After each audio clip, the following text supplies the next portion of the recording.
Atlanta Soul. Radiance made the trip over from Raleigh this morning, and us folks here in Atlanta have been praying to the rain gods all week that the weather forecast will clear up, and this morning it did. We are so happy. My name is Maddie Fry. I use she and her pronouns. I am one of the commentators today, and I'm a co-founder and co-owner of Atlanta Soul.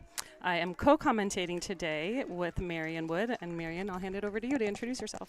Hi everyone, my name's Marion. I use she and they pronouns. I am very passionate about Ultimate Frisbee, and I love talking with Maddie Fry, so I'm very excited to be here today. We have a lot to talk with you about today. First off, back to the weather. We can't talk about the weather enough in Atlanta, and it has been a doozy this week. We had a terrible forecast. It cleared up about 48 hours ago, and we're so happy. And what are we seeing today, Marion? Yeah, the weather conditions are looking amazing today. It's about 72 degrees, and it looks like it'll stay that way the whole game. We have a bit of overcast, so it's not too sunny. It's a little bit humid, as it always is in Atlanta. But we have no wind right now, and we don't expect any wind to be picking up at any point in the game. So really good conditions today. These are probably about as ideal conditions as they get. So we'll be monitoring the weather. If there are any delays, we'll be letting y'all know on the live stream. Right now we are doing player announcements. Rosters are being called out onto the field. Then we'll do the flip, and we'll get started in a couple minutes. In the meantime, we have a lot to talk with you about. Yes, we do. All right. So these two teams have quite a bit of history. They have seen each other 4 times over the last 4 years. Raleigh has come out on top all 4 of those times. What we were really excited to do today is talk to you a little bit about that 2025 game just last year. Yes, that game was really big last year. It was the 3rd game for Seoul. It was the 2nd game for Raleigh, which is the opposite today, but still an early season game. It was a really tough travel weekend for Seoul. They played in D.C. the day before. They flew up to D.C., played that game, drove down to North Carolina, played Raleigh the following day, and the conditions for that game were also pretty brutal. They were playing. It was very hot enough for heat timeouts, and they were on turf, and they were exhausted. So it's a really tough game. And even that game, it was 23-16, 7-point differential. And that's the closest that the score has been in those last 4 matchups over the last 4 years. So we're seeing these two teams come closer and closer together. Yeah, even within that game, you could see how close the matchups became. It looks like in the first half, Seoul gave up a few breaks that we really wanted in. But in the second half, Seoul really cleaned up the O, but couldn't get back the breaks that they gave up early on. Right. So with that being said, that's why we are super excited for today's matchup. We talked to the coaches before the game. They had a lot to say. Let's start with the Seoul coaches.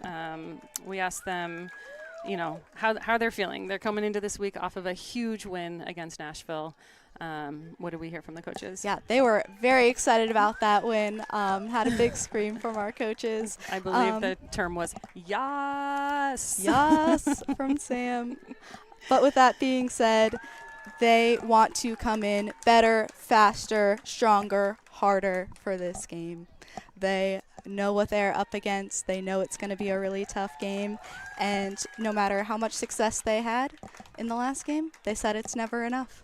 Right. They're ready to keep going. They're ready to grind it out and work really hard for this game. That's exactly what I heard, too. It sounds like they're really ready to come out very strong and just give this Raleigh team all that they've got. Yeah. And a really big factor in this game is the differences in roster, especially compared to last year. Yep.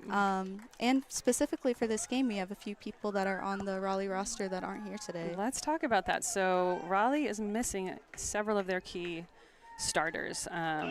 Ellen Yu, who's been really quarterbacking that offense for Raleigh in the last 2 games, is not here. So we're curious to see who they're planning on replacing her with. Jayway is also not here, and she's a huge player for them, and we're also curious kind of how they're planning on replacing her. Yeah, top goal scorer for week 1 of this season. Right, top goal scorer, so it's kind of like they really rely on her quite a bit. Other key players who aren't here, Claire Bidiger Curtis, who I believe also wasn't rostered for their first game.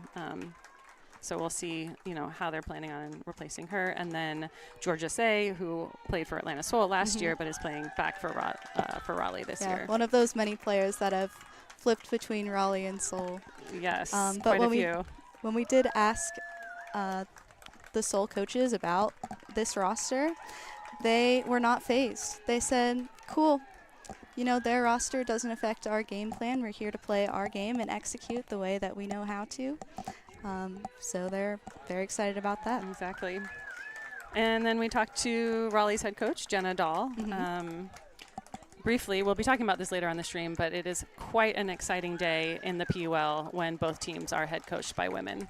We've got Jenna Dahl head coaching Raleigh Radiance, and we've got Evelina Pierce and Sam Jones head coaching Atlanta Soul. Gives me tingles every time I say it. So Jenna, had a lot to say about her players, how she's planning on replacing some of those folks that they're missing today. Probably leaning heavily on Emily Shikuski, who is familiarly called by her teammates as Kuski. So we'll be using that as well. She has a big presence, and she'll be trying to use her as much as possible. What about this Soul Radiance sort of crossover? There's a lot of players that have played between these two teams. We've got Paige Carver, Chloe Green, Georgia Say, Claire Bidiger-Curtis, Naomi Anderson, Natalie Wilson. There might be more, but that's 6 just right there. What do we hear from Coach Jenna Dahl about that? Well, I thought that these two teams had a lot of crossover, maybe compared to other teams, but Jenna did say that this kind of intermixing between players and teams is very common in the PUL. DC is another team that Raleigh kind of switches players with on a yearly basis. But I think it brings some competitive familiarity. Exactly, yeah. And Jenna was quick to point out, like you said, that competitive familiarity, how it does create sort of a family feel between the teams of the PUL.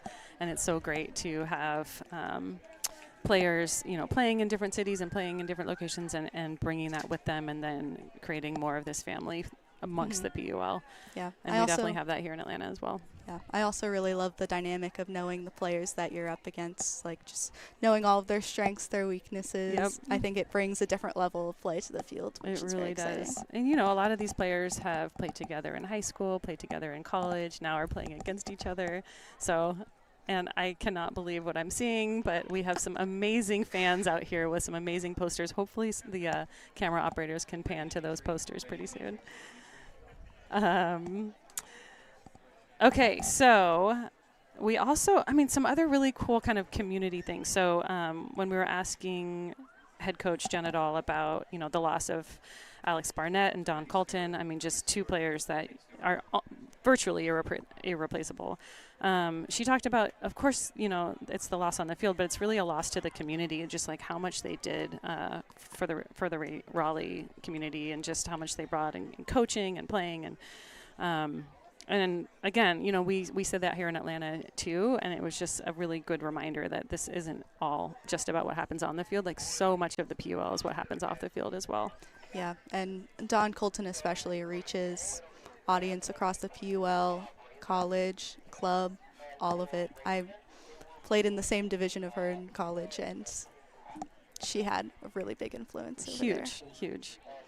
It was really a joy watching her play at World Games last summer for Team USA. What else? Do we want to talk about Raleigh's record this season so far? Let's do that. So they are 1-1 this year.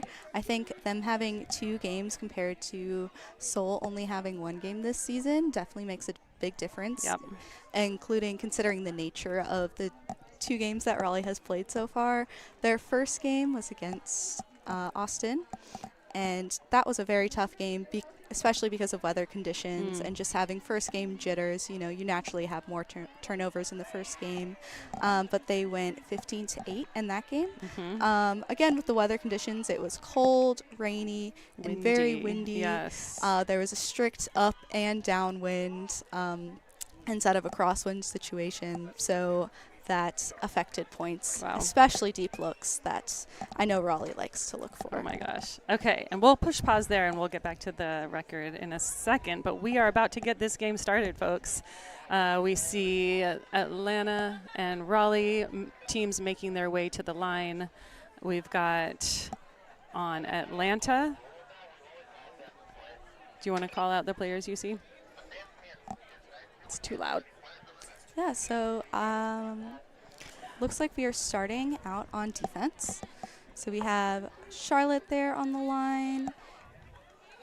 Is that Allison Murphy, Ellie Mascara, Emma Jaski, Martha Wilbur, and Kay Chiang. Yes, your glasses are doing a better job than my eyesight. I have a little unfair advantage in that I actually was the head coach of this team last year and assistant coach the year before, so I know these players pretty well. Oh, and there's Tori Taylor, who was bending down, tying her shoelaces. Oh, yes, I know. I couldn't Tori's see her initially. Someone to talk about as well, who came over from Nashville last year. We are so happy to have her on our squad this year. And you see Coach Evelina Pierce there giving instructions. Ellie Mascara is getting ready to pull. We know that Mascara has some of the absolute best pulls in the women's game, if not the best pull in the women's game. And so we are off.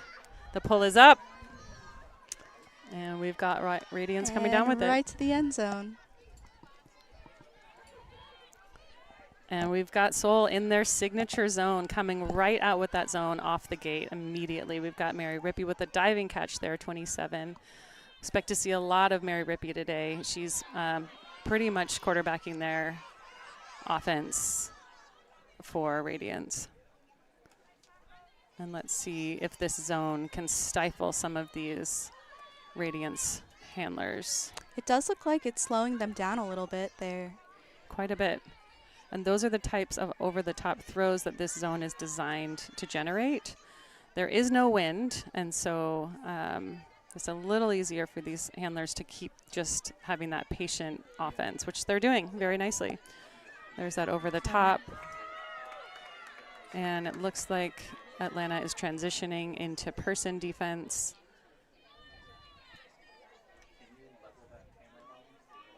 And that's 58. Audrey Lyman, I believe, hitting Erica Birdsong for a nice IO break there. Knocking on the goal there. Let's see if they can put this one in. There is a call.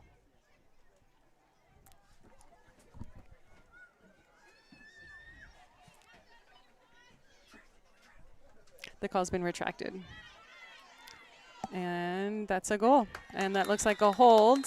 Audrey Lyman, 59. I believe that was Julia Hoffman, number 21, for Raleigh Radiance. Yeah, was a hold for Radiance, but I still think that was a great defensive look for Seoul.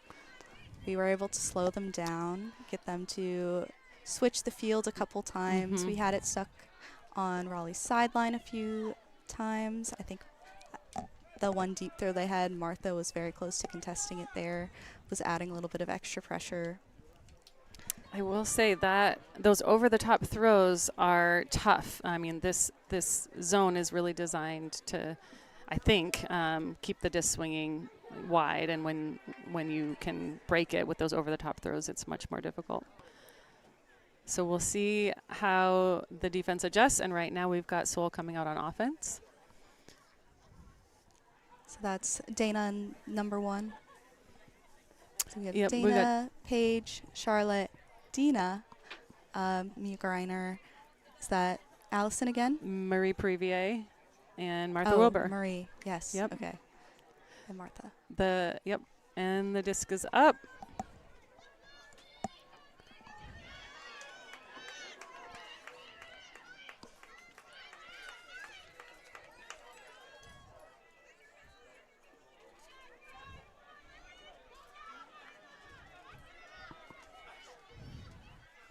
And it looks like just person D that we're seeing here from Raleigh. Charlotte with an upline throw to Dana, who can't quite reel it in, Dana Badeau. And we'll see this Seoul O-line playing defense, really wanting to stop this break chance from Radiance.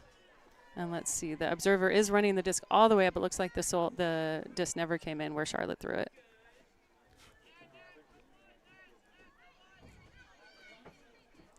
Although it is early in the game, these break chances are not ones that you want to give up. Really don't.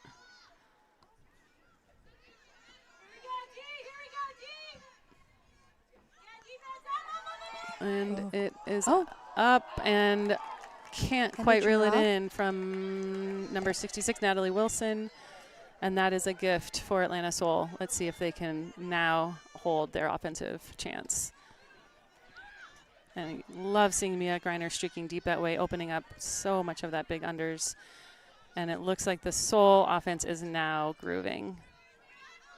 We've got Martha Wilbur calling for it on that break side.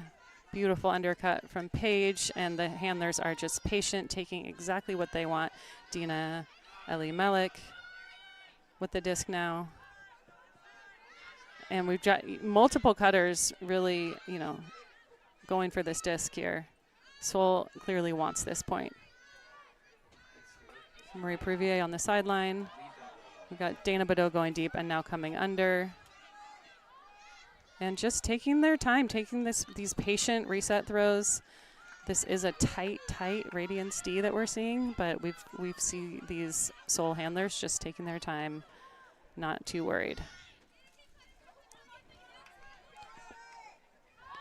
And Dina Eli-Melik putting it for Martha Wilbur, a great target downfield.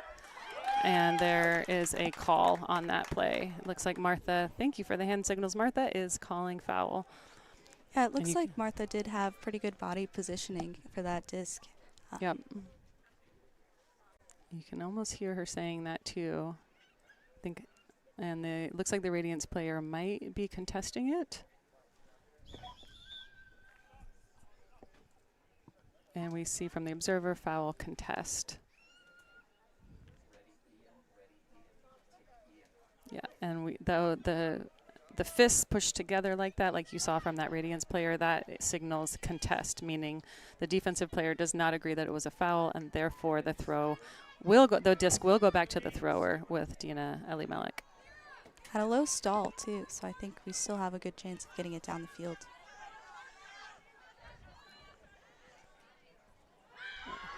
And a great and deep if look. anyone can reel this in, Mia, oh, it's a little too far. It's really tough to not throw that throw to Mia Greiner, who is just one of Soul's favorite receivers downfield.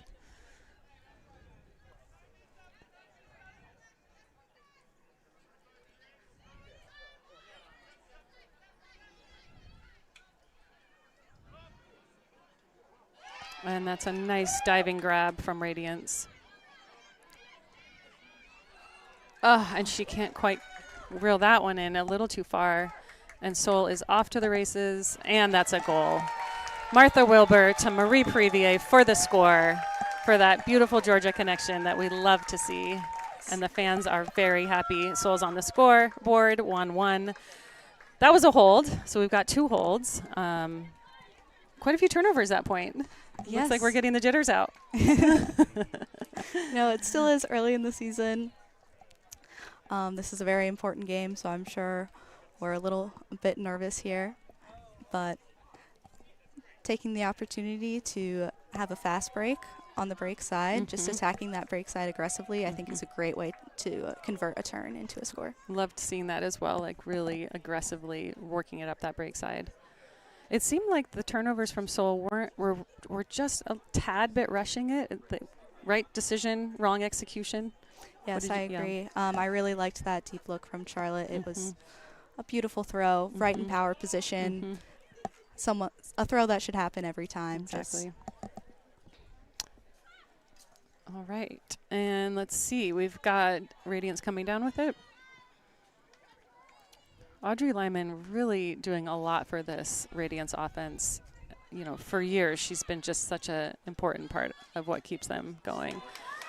And a drop from Erica Birdsong, but let's see what's going to happen here with Soul's defensive offense.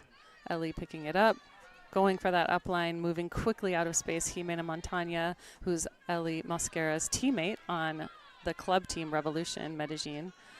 And it looks like there's a call. There is a foul call on the mark, no contest. The stall will drop to 0, and Hime immediately looks to reset to her teammate Liv Ford. Liv Ford's looking for her reset to Marie Previer. Big fake looking downfield. And that's not Marie Previer, that is Caitlin Aycock. There's Marie with the disc, looking for Hime, that beautiful 2-hand clutch. She's always sure on those catches. And there's a foul downfield. Mascara is calling an offensive foul on Erica Birdsong. And it looks to me like Erica is likely contesting that just based on what we're seeing. Yeah.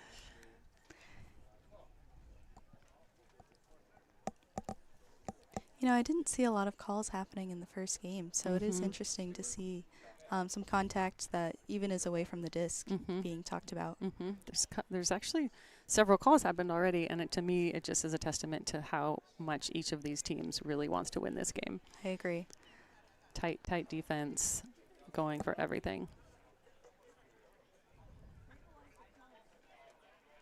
Looks like it was contested. The disc will go back to the thrower, and Mary Rippey is indicating it's coming in on 1. And we've got a give and go there with Hime and Ellie. Again, that chemistry probably coming from Revolution. Beautiful clear out of space for Caitlin to be wide open on that break side. Continuing the break to Marie Previer. And Marie finding Hime in the middle of the field, a little too high on that IO. Let's see if Radiance can put in this break. Nope, this hold. This would be a hold. Liv Ford on the mark. And Radiance finding that around to Caitlin Goss, 45. Looking to hit their teammates. Jessie thinking about it, and Radiance finding some patience here with their offense.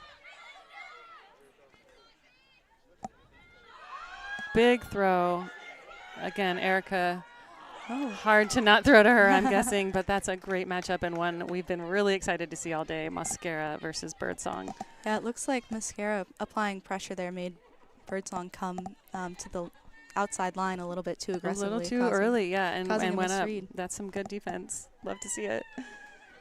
All right, we've got Caitlin Aycock picking up the disc. Mascara going deep immediately with Anna Gustafsson coming under.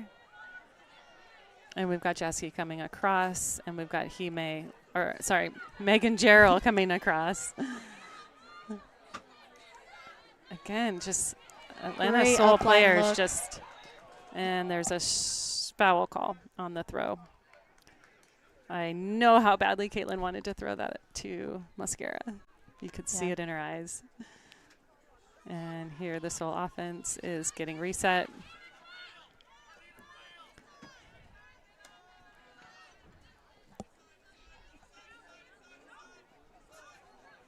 And there's another call downfield on the cutters. This is with 57, Jimena Montaña, and Mary Rippey, 27 on Radiance. Yeah, just looks like their feet got caught up together. Yep. Incidental contact, but still. Oh, and a miscommunication there on the throw. A turnover from Atlanta Soul.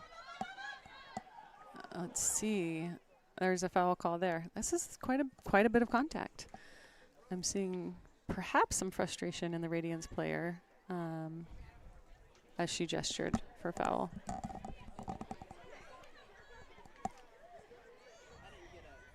And again, we're still on Radiance's offensive point here, looking to score their second offensive hold of the game.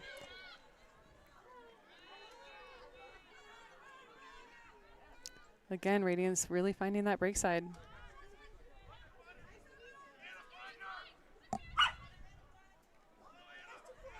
And that's some good communication on that switch D.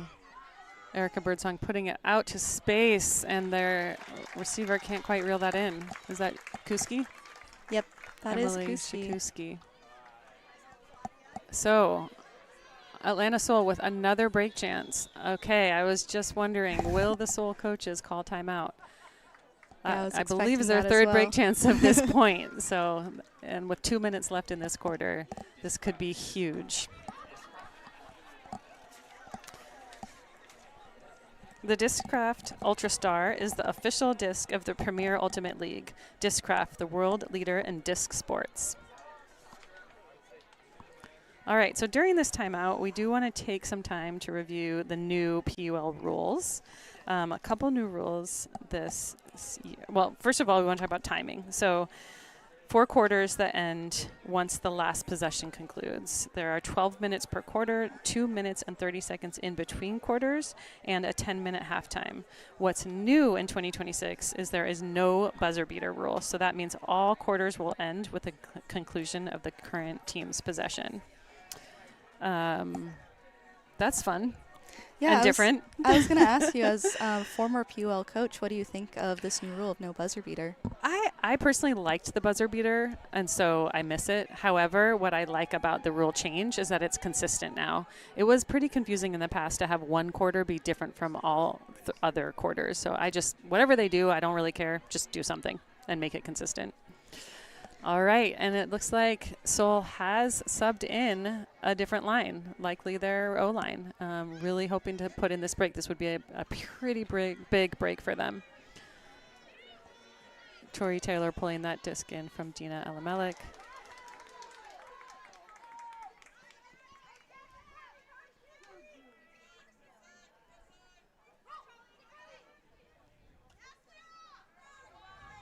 Even though this is a different line, I do appreciate Seoul's consistent offensive strategy. It still looks like we're generating movement upfield by moving the disc from side to side, attacking each sideline, and then looking upfield instead of trying to force it through the middle. Right, and just literally just finding that very first open person. I mean, it's beautiful. Whoever's open, they throw the disc. They're not waiting for any better option. And here we are in end zone, still looking quite patient. Elamelik really doing a lot this point. With an around, and that is a break for Atlanta Seoul. 2-1 with 57 seconds left in this quarter. The crowd is loving that. Very important point for Seoul, and I'm so excited that we were able to get a break for that point. And could you see, was that Ellie Thompson scoring that? Was Ellie Thompson. So let's talk about Ellie, and let's talk about Dina. 2 exciting players. Dina Elamelik coming over to Atlanta Seoul from San Diego this year, still playing with Fury for club, but we are so happy to have her on Atlanta Seoul. And you can see in that point, she's just so calm, cool, and collected. Every time she gets the disc, it's sort of like she's going to do something great, and everyone knows it. Definitely. And we want to talk to you about Breakmark. This live broadcast of the Premier Ultimate League is brought to you by Breakmark Ultimate Apparel. Go to breakmark.com to place your next custom team order or check out the PUL and Seoul shops. Yeah. So what would be the best outcome for the last 50 seconds for this point? Ooh, great question. So Seoul's on D with 57 seconds. Obviously, they're trying to get a block as soon as they possibly can. Honestly, if I'm the Radiance team, I'm trying to use this whole 57 seconds right now. There's left less than a minute. I don't want to give Seoul another chance to score in this quarter. I agree, and 57 seconds is plenty of time to punch in a score. Yeah. And you've got a turn. This Seoul zone defense forcing that turn, and they are very happy about that. You have Ellie with the disc, and Radiance settling into a person defense. A big throw into the end zone. Will a Seoul player come down with it? No. And it looks like there is a call, however. Might be an injury.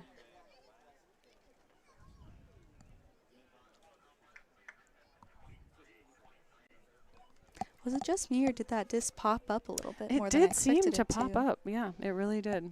So there may be a little bit more wind out there than we can feel in this booth. Yeah, that's probably what's happening. And it looks like that will be a turnover. Radiance disc with 18 seconds, and the clock is counting down. 11 seconds.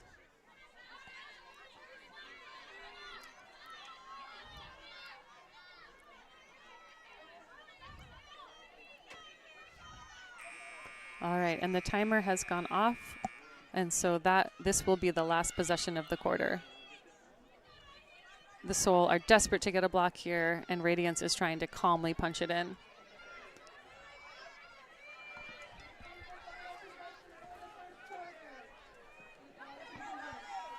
And they are getting closer. Again, they've got all the time they want. The clock has run out, and this is a possession. And that's a turnover. Oh, but there is a foul call on the throw. And so possession will continue. Looks like there may have been a little bit of contact in her throwing motion.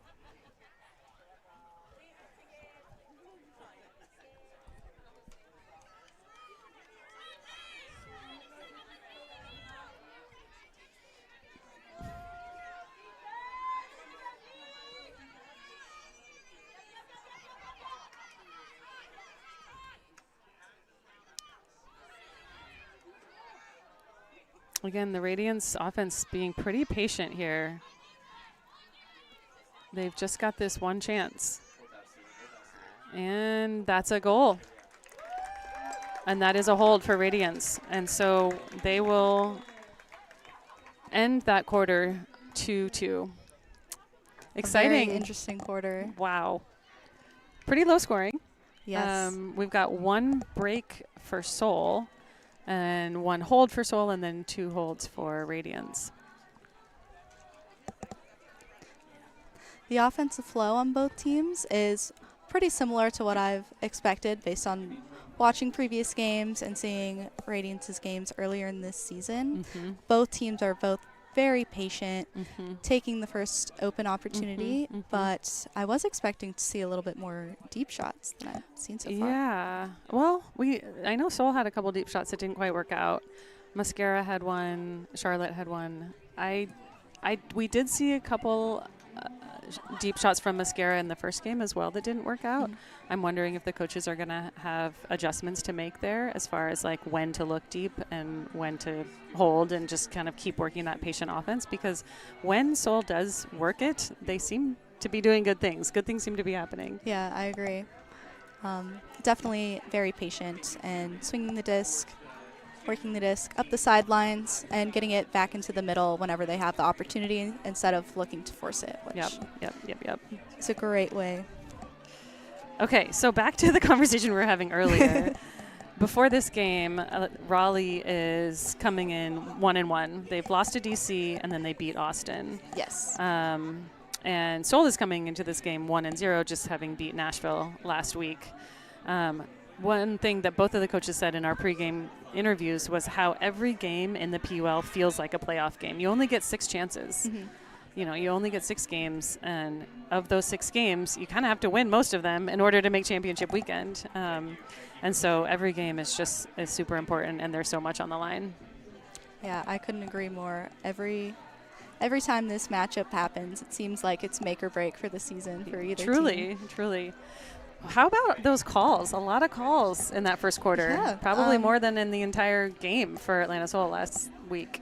Yeah, I definitely agree with the contact. I think every call there has been at least some contact.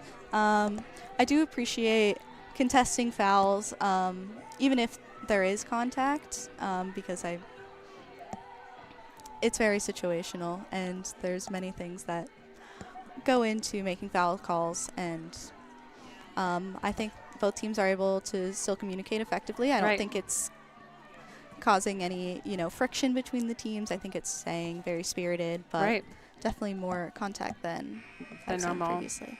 We really do like seeing that. The PUL is demonstrating self-officiation can happen at the highest levels, but the observers are much more active in the PUL than they are in Club Ultimate, like for USA Ultimate. And that's a change that we felt would make the game more exciting and more entertaining, but allow the players to just keep it on the field and keep it going. Soul starting off on offense for the second quarter. Let's see what adjustments have been made. We've still seen Radiance in their person D, a little poachy in that handler space.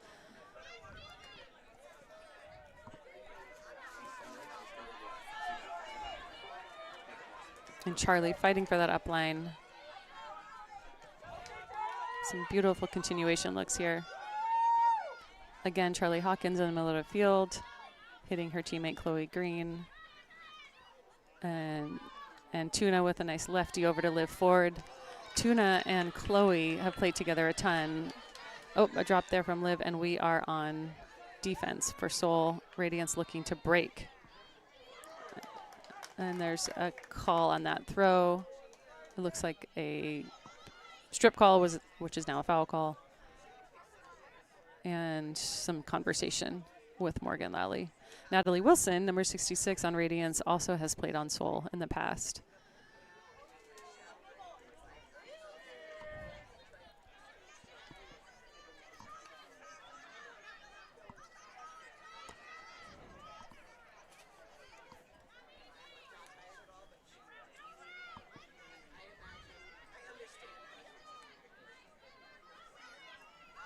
And a big shot going up into the end zone. Is that going to stay in bounds? No, it will not.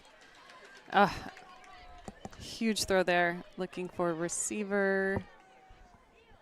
I need to find her number. So that, because it did not come back in bounds, as you can see, the observer is running that disc all the way back up to the spot where the thrower released it. And Seoul will have a chance at their Holt. See if they can punch this in.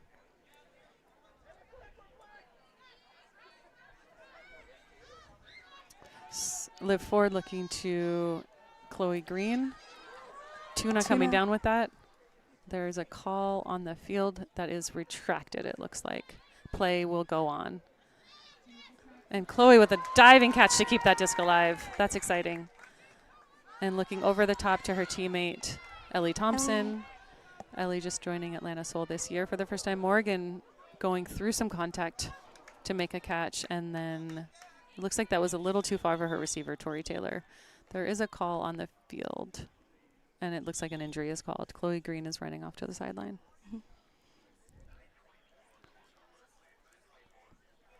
We have Dina coming on for Chloe. Did you see any contact with Chloe? I didn't, but I was focused on the play, so I wasn't sure what happened. Yeah, it may have just been from that diving catch a few moments ago. Mm-hmm.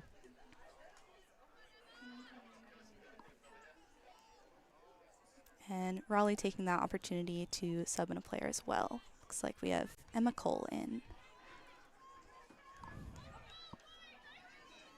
And that turnover will stand. And it looks like number 3 on Radiance, Lyra Olsen, is picking up the disc.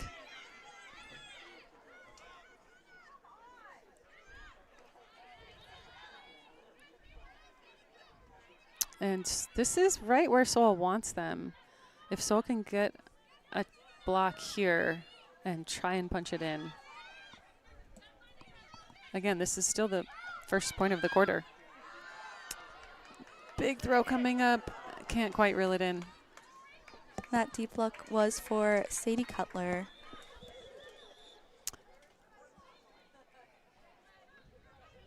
Is that another injury? Yep, there's another injury. Charlie Hawkins is coming off for Atlanta Soul, and Charlotte Doran. Captain Charlotte Doran is coming in. Radiance also taking a sub. Subbing in Natalie Wilson, number 66. For Maddie Pletsky.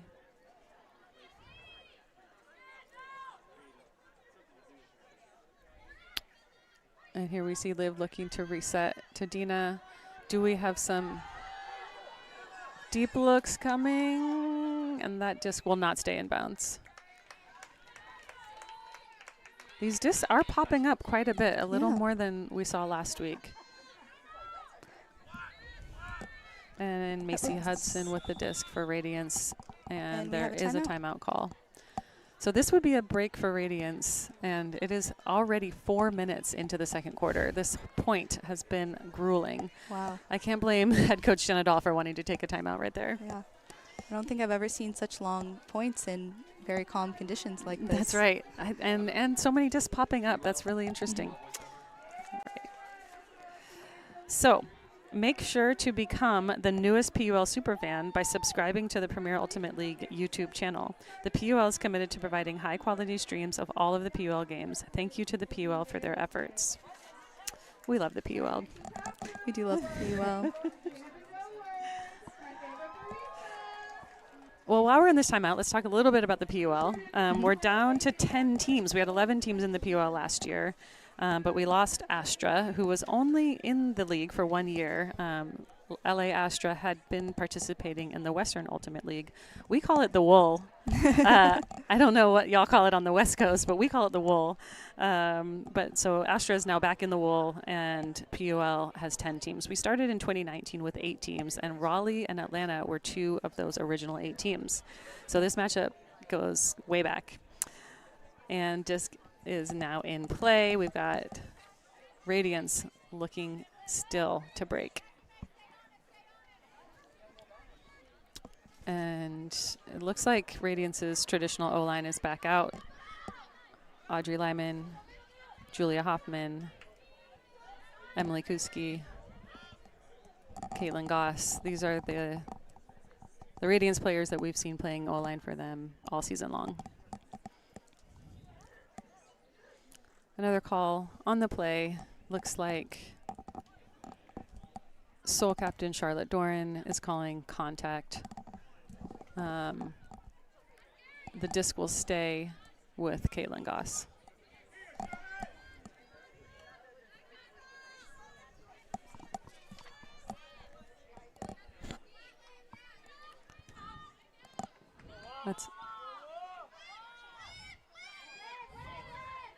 And we see Soul back in their person defense, trying to get this break and really having a tough time stopping these break throws. But wow, diving attempt from Erica Birdsong. Couldn't quite reel that one in from her teammate. And Soul back with another chance to score. Again, we are down to 7 minutes. This has been a 5-minute point so far. Both teams scoreless so far in the second quarter.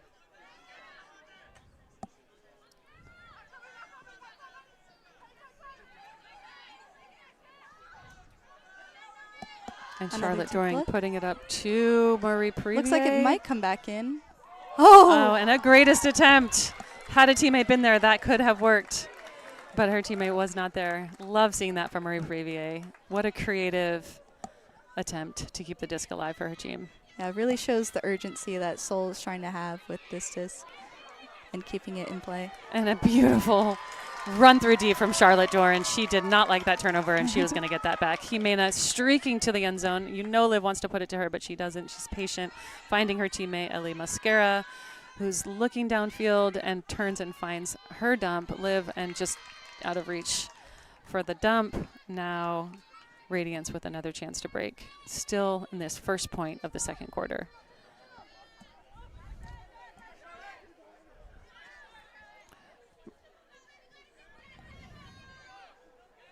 Radiance is doing a pretty good job at holstering some of those hucks that that Soul is taking, and it's working out for them. So they will take that point for the break. And it is the first point of the second quarter. Wow. Yeah, that was quite the point. Very back and forth, but lots of solid looks on both ends. Yeah, it doesn't seem to me like Soul's hucks are working out for them. I'd love to see them holstering them or actually like making sure to get the huck off in power position only. Right now, it seems like they're seeing a receiver streaking deep, but the thrower is not quite in position. Yeah, I do appreciate the urgency that's there, but I agree with you that we're finding a lot more success by working the disc up the field slowly and patiently. Yeah, exactly.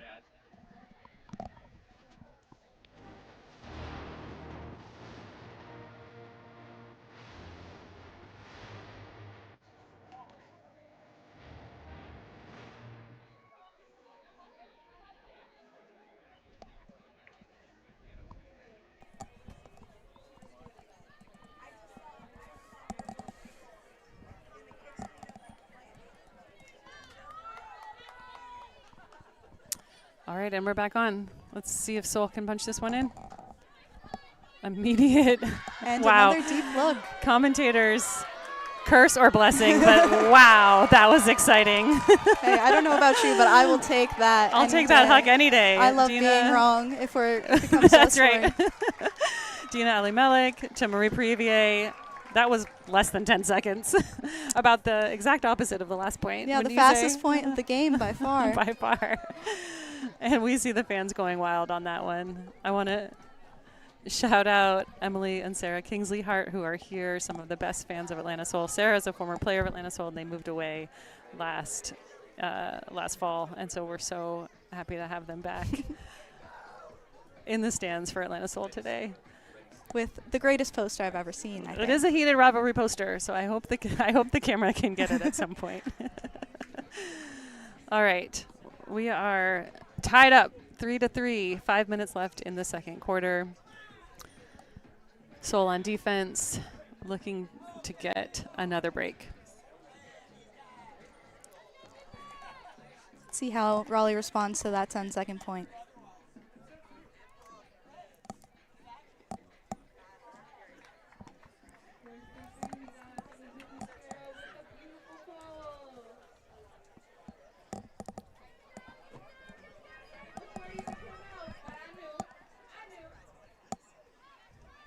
And here we have that same Radiance O-line that we've been seeing all game. Lyman, Kuski, Hoffman, Claire Hackle, Mary Rippey, Birdsong. Diving catch from 21, Julia Hoffman, leading goal scorer for the PUL, and just gets up and rips one to Erica Birdsong. Can Ellie come down with it? There is a play, and there is a foul call on that play. Will there be a contest? No contest. And so Erica Birdsong will pick up the disc, walk it back out to the goal line, and Radiance will retain possession, looking now to score. The observer is calling for a restart. Erica needs to walk back to where the play happened before the clock can start.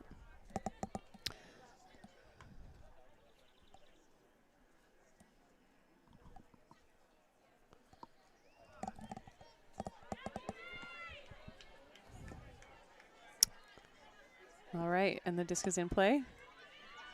Radiance looking for reset. Hot defense from Anna Gustafsson, and that's a score.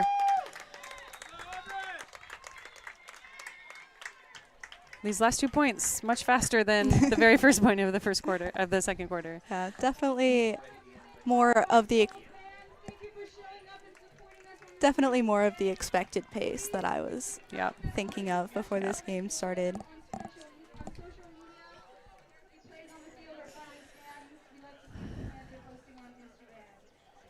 This is an exciting game. We are only, halfway through the second quarter, and the score is 4-3, tightly contested by both teams. And you hear the Atlanta Soul fans really trying to pump up their team, trying to get them going. Yeah, you can feel the energy from here.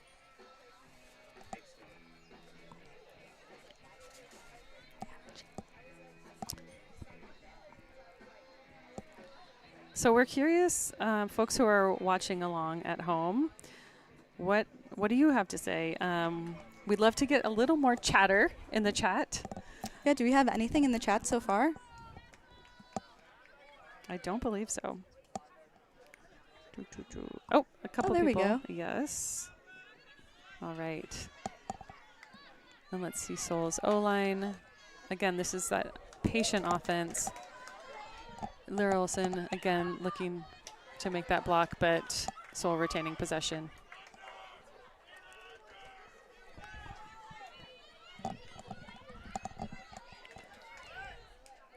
Love seeing this Soul switching from side to side of the field, really using that break side, swinging the disc quickly. And you see Marie Previer, looking for Jimena, or for Paige Carver, who that was a spicy does throw. dive for it, and just can't quite come down with it. Had a lot of angle on it. A low throw is something that Paige Carver can definitely pick up, so not a bad look. Hey Mooney, sorry, I'm just now looking in the chat. If you're watching the live stream, please say something in the chat. We'd love to hear from you. We'd love to shout you out. And Seoul defense really clamping down here. Playing person defense.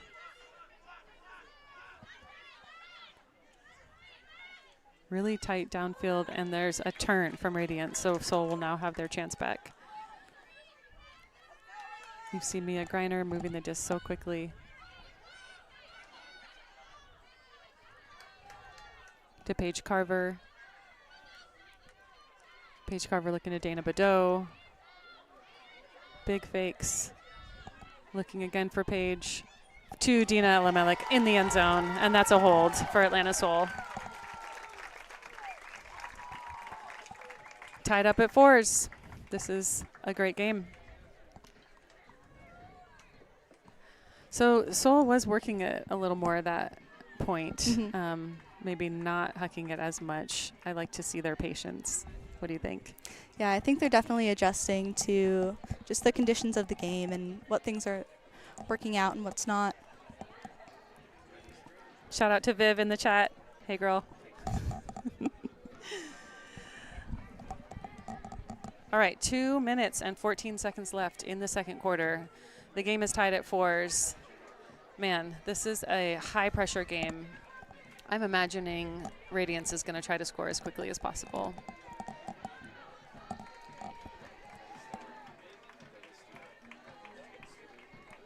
Definitely. How would you describe the difference in strategy from the beginning of a quarter towards the end of a quarter? Well, it's tough because that first point was almost the entire quarter. And I saw teams taking shots that weren't quite there. And since then, both teams have just cleaned it up a little bit and are looking to play more small ball.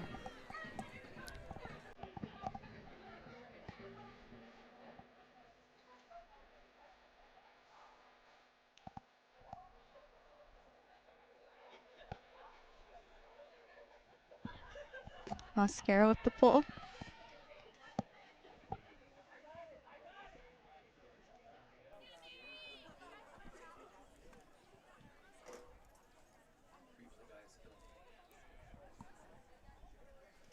And that pull going out of bounds, totally contradicting something I said on the stream last week, which is that women don't pull it out of bounds. Eating my words as we speak.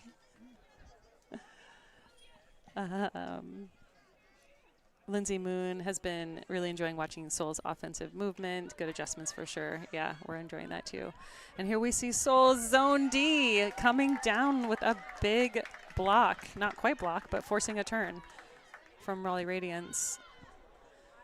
Big over the top from Mascara, looking for Tori Taylor. And a break throw, and we'll reel it in for a break to Chloe Green for the score. That's exciting.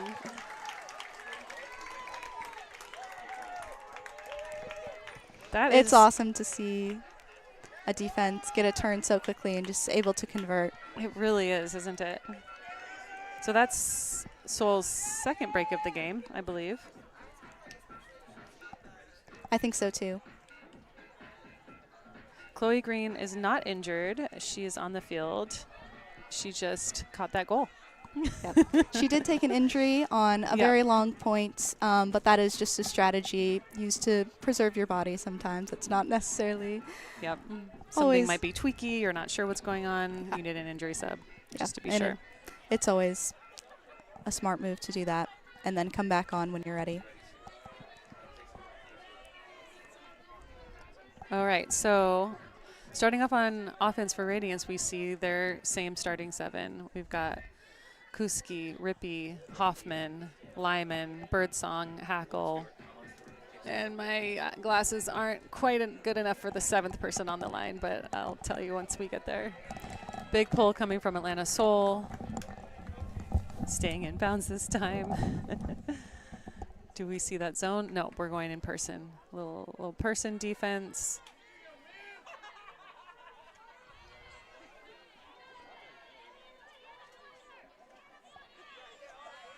Radiance patiently moving the disc. And that's a nice block from Elizabeth Mascara. Reading that beautifully. And Seoul is off to the races. Beautiful fakes, too, moving the mark. I love it when players use their fakes to move the mark. Doesn't happen enough. And so much chemistry here with this Atlanta Soul team. Just players finding so many open people downfield. Oh, and that's a huge bid from Hime Montana. Full extension layout. Fingertips on it and just out of reach. I gotta say, I like the look. I do like the look. Was that Marie with the throw? Gosh, it looked to me like Megan Jarrell. Oh. Could have been. It was over on the opposite sideline. And another quick turnover.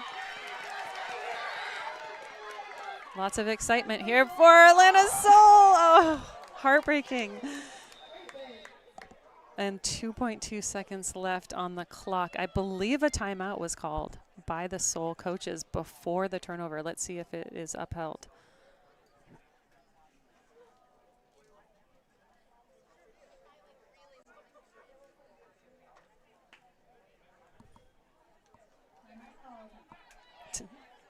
So the timeout is taken. Do you know if it goes back to before the throw? It looks like the timeout was taken, so there will be time left on the clock. Wow. Incredible heads up call from the Soul coaches there. Yeah, I was going to ask you about, the best times to call timeouts, but it looks like now is the time. That was it. I mean, you could tell the Soul players were hot trying to take these chances, and the Soul coaches knew we need to slow it down. We've got 6 seconds left. We need to win this quarter with a break. And that was a brilliant call by the Soul coaches. So gathering their players will likely put a new 7 on or not, but at least getting to take advantage of these last 6 seconds. Definitely. So the timeout needs to be called before the throw goes up for it Correct. to be? Yep. As long as the coach has said timeout to the observer before the throw goes up, then regardless of the outcome of that throw, the timeout will be upheld. And you've got our DJ playing some music. We've got some fans dancing. The vibes are good. All week we were very fearful of this weather, and people are happy out, loving this sunny day that we're having. Not quite sunny, a little overcast, but Not no complaining rain about yet. the overcast, though. Yeah.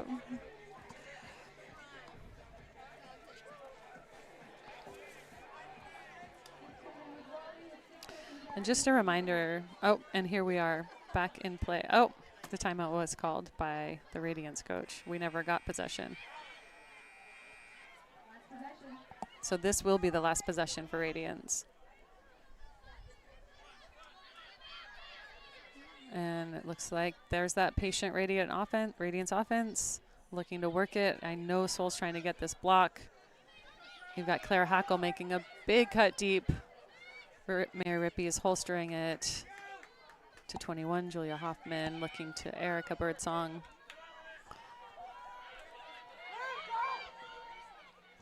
Still with that patient offense, and a pick is called downfield. Looks like Kuski and Doran. And with the player down, you have to assume that there was contact on that play once again. Probably, yeah. Quite a bit of contact. I think that is just representative of the very tight defense both sides are playing.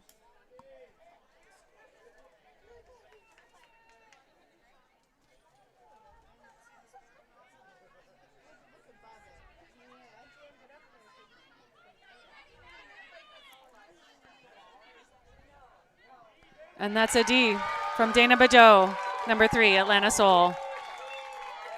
That's huge. Great way to end the quarter and the half. All right. And so the quarter will end with Atlanta Soul 5, Raleigh Radiance 4. Pretty low-scoring game so far. Yeah, definitely surprising on that front. Was expecting a few more scores to be punched in by two very disciplined teams. So that makes us up by 2 breaks. Yep. And we are going to take a little break for halftime. And see you back here.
fans at home, I'm Maddie Fry down here on the sideline with co-head coach of Atlanta Soul, Sam Jones. Sam, Hi. this has been a very exciting first half. This is the game that Soul fans really wanted to see today, and I know Radiance fans at home also. Soul's goal for this game was to come out really strong. How do you feel y'all are doing so far? We came out hot, but we can come out hotter. So I think we came in really looking to bump and grind on D, and we've been doing that, but I think we can even go one step further, and I think we have more to prove in the second half. Bump and grind. I'm seeing a lot of physicality out here, a lot of calls on both sides. Seems like a good game so far. I think so. I think both sides are playing pretty physical. Both are rising up to it, which is great.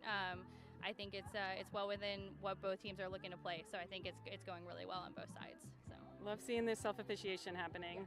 Any adjustments you want to make for Soul in the second half?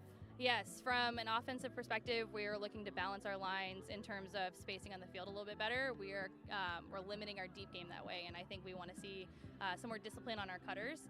And then defensively, we want to ratchet it up even more. So we're going to keep pushing really hard. Awesome. I love hearing it. Yeah. Good luck, second half. Thank you. Thanks, fans.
Are we live?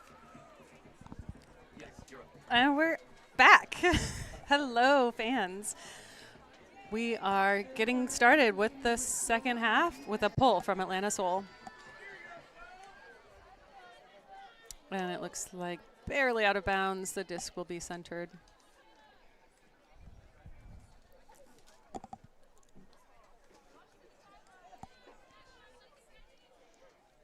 Starting out on D to start the game in the second half. What do you think? Do you prefer to start on O or on D for these quarters? I prefer to start the fourth quarter on offense. That's, as a coach, that's what I'm always trying to make happen. But I don't get to choose that. So, yep, second half on O is preferable for me. Looks like Soul's on defense now in their signature zone D.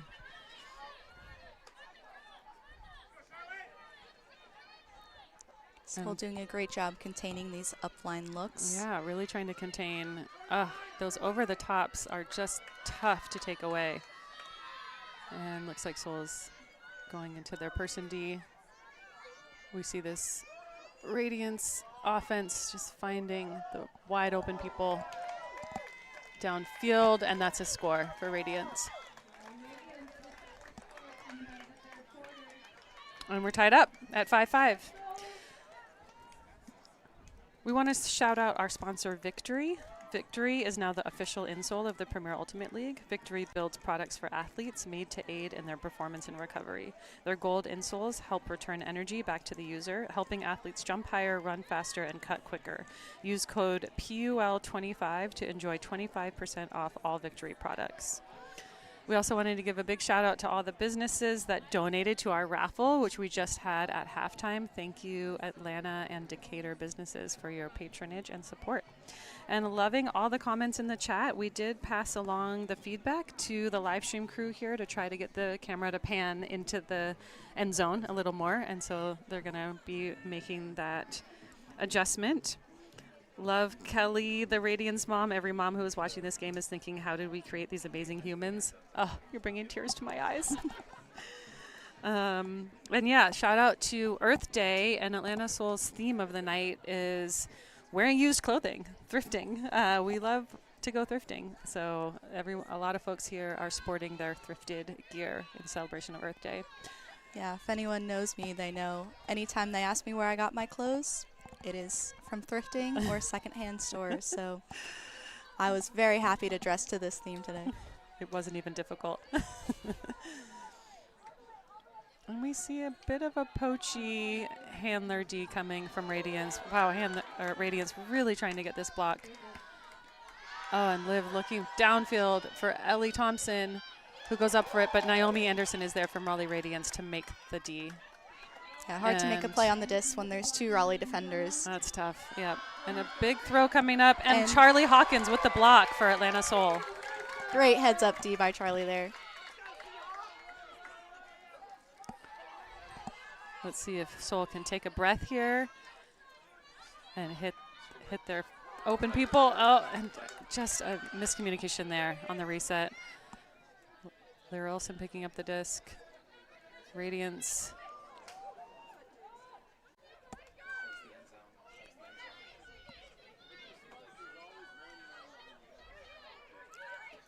And a huge block from Tori Taylor, number 1 on Atlanta Soul. Morgan Lally picking up the disc, and a timeout called, likely by the Atlanta Soul coaches.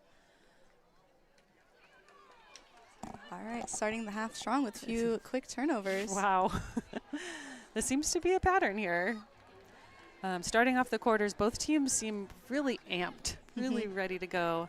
Maybe taking some shots that are a little too close or not quite the right shots. Yeah, those deep shots, again, are still not quite connecting. That's right. But it is very exciting to see Ds being generated by players, being really heads is. up and attacking that disc. Yeah, love seeing a lot of blocks that just in this last point alone.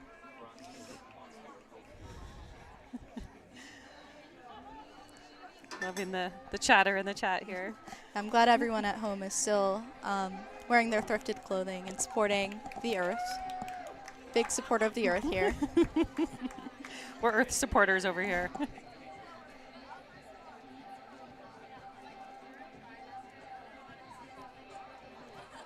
Looks like Seoul took this opportunity to put out their O-line.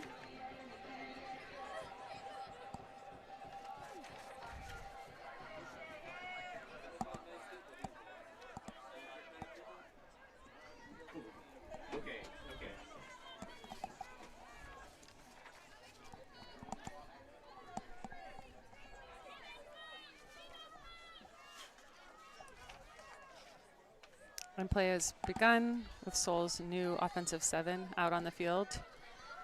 Marie Privia making that deep cut, coming back under for a huge, what could be a gainer, and Dana Badeau diving for it, not getting there, and the Raleigh Radiance having another chance at this break.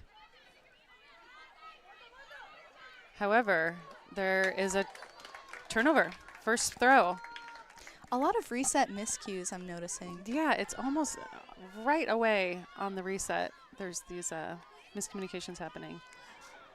Charlotte looking to put it to the break side to Dina. Marie Privier coming back for that reset. Right back to Ella Melik. Such a tall receiver, so good at reading. Comes right down with it, and to Jimena Montaña for the score. That's a hold for Atlanta Seoul. Very interesting holds, but still exciting.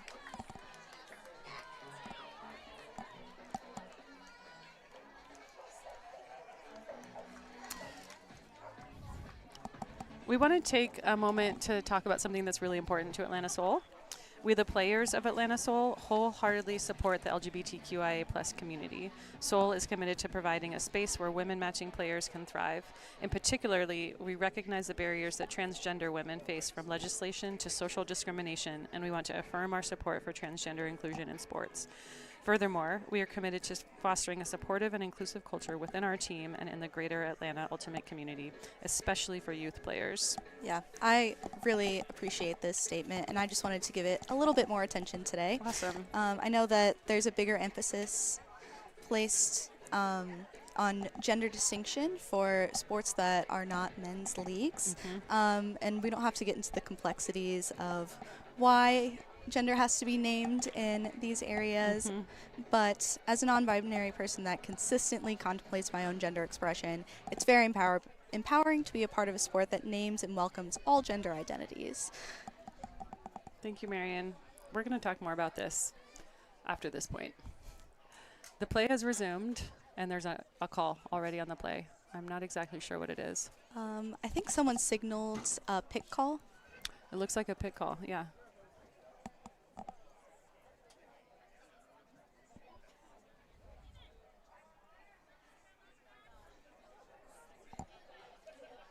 It is a pick call, no contest. Play will resume.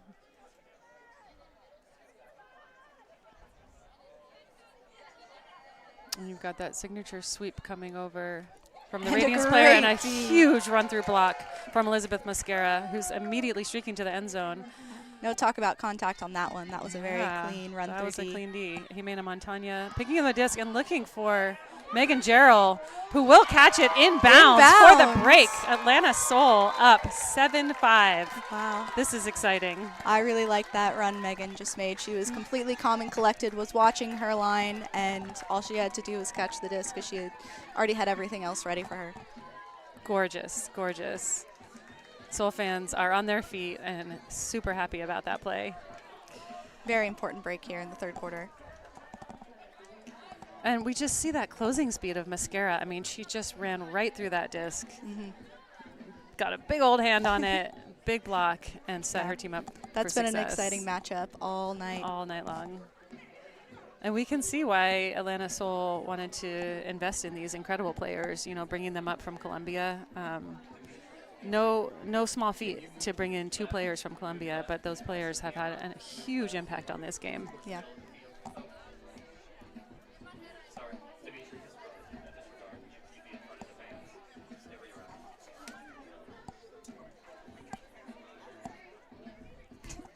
Looks like on the live stream you can barely see Megan's hands catch that disc. That was great.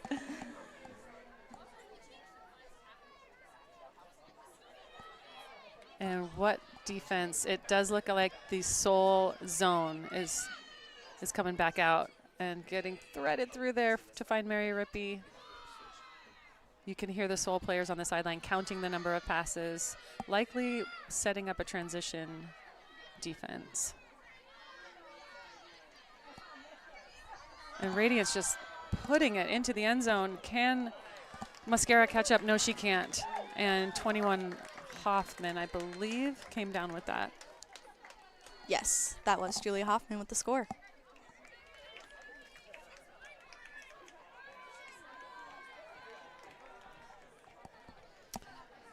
Briefly, we didn't get to this earlier, but that Mascara Birdsong matchup is such a fun one to watch. Definitely. We talked about Mascara, but we haven't talked enough about Erica Birdsong. Erica Birdsong actually is from Atlanta, Georgia, went to Decatur High School, went to college at UNC, so has played with a lot of these Raleigh Radiance players for a long time. Was on the Team U24 Worlds team, and hasn't played for Radiance for a couple years, but is coming back this year. And I know has some fans from Atlanta in the audience as well. So that's fun to see out here. Yeah. Welcome back to Atlanta, Erica. Yeah. It is great to see Birdsong back, especially after being injured for, Right. I wasn't sure how long, but I know the Shadow game was her first game back. Yeah. And the pull is up. The score is 7-6. This is a tight game. Seoul looking for a clean hold here. Haven't had too many of those yet this game. And finding Dina Elimelech on the sideline. Martha Wilbur, always that beautiful initiating undercut. Finding her former Georgia teammate, Marie Previer. Back to Wilbur. Previer clearing. Finding Paige Carver in the middle of the field. Beautiful two-handed grab from Paige Carver. Just playing, throwing the Frisbee with their friends in the park. That was an incredible point by Atlanta Seoul. Previer finding Greiner in the end zone. Yeah, when this Seoul offense gets going, they are pretty unstoppable. I was about to say that is the type of offensive flow I love to see every time. Finding the open player, hitting the middle of the field whenever it's open, and it looks like the Seoul is doing a really great job of getting it back to the middle of the field and keeping the disc mobile.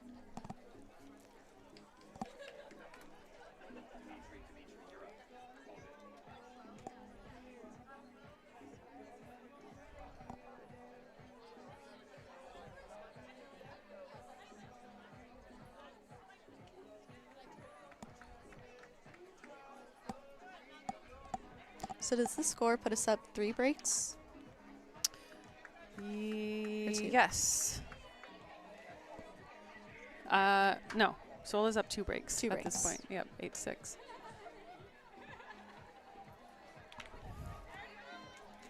All right. And the disc is up. 6 minutes left in the third quarter.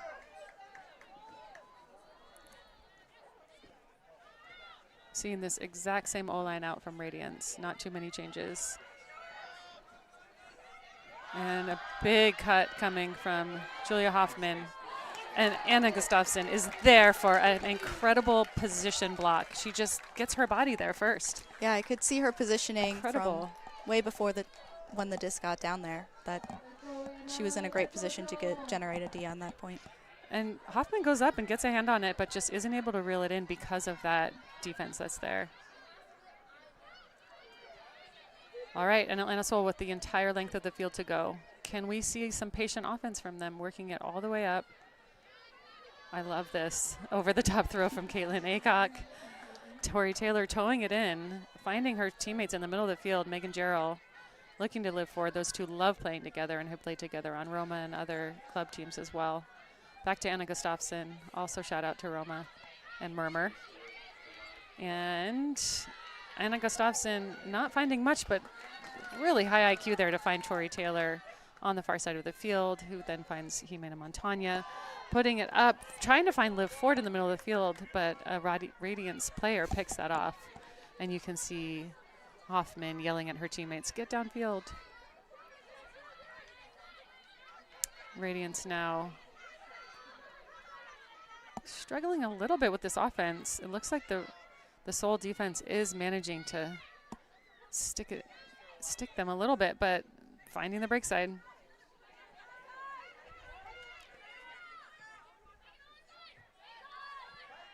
Seoul defense slowing down this offense. I think we might be seeing a little fatigue from this starting 7-0 line for Raleigh Radiance. What do you think? I agree. The point has gone from end zone. Oh my goodness, what a block from Anna Gustafsson. Second block of the point. Seoul fans are going wild. And Seoul will take it. There's an injury call, I believe. Liv Ford is walking off the field, holding her back. I'm hopeful that is nothing too serious as she is walking, but I don't like seeing her hold her back like that, so she'll get some attention from the medical team. Yeah, hopefully we're able to see her back on the field before the end of this game.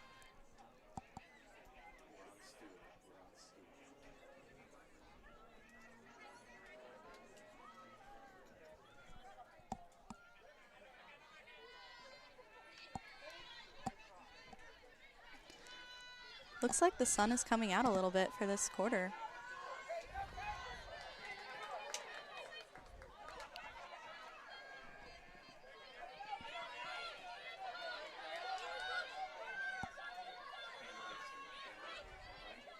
And here's that patient offense. Charlotte hitting Anna Gustafsson in the end zone. 2 blocks that point and a goal. Incredible play by Anna Gustafsson. Her Great teammates point for swarm. Anna. What an incredible point. I got chills. Wow, you really do have chills. That's another break for Atlanta Seoul. All right, that brings us to 3 then.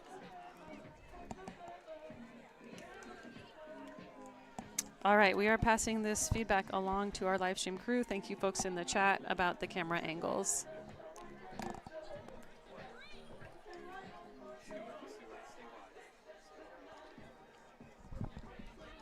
In the end zone. In the end zone.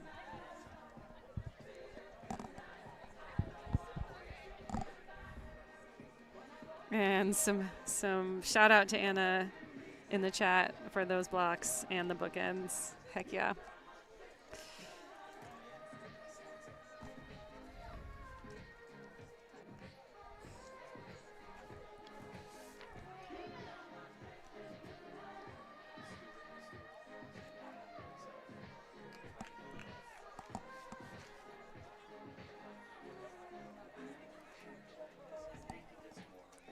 Marie to pull the disc.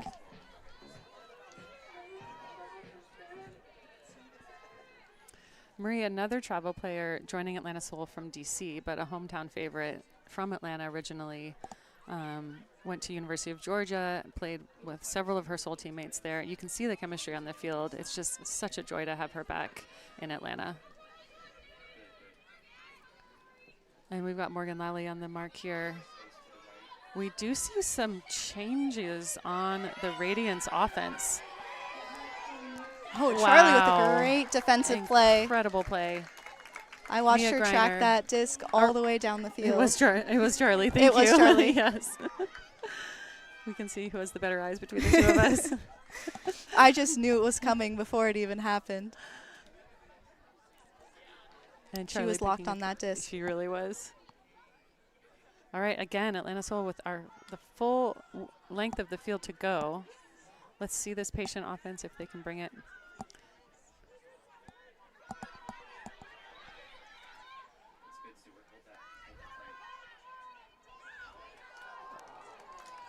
I believe that was a drop on the far side of the field. So that's giving Radiance a chance here.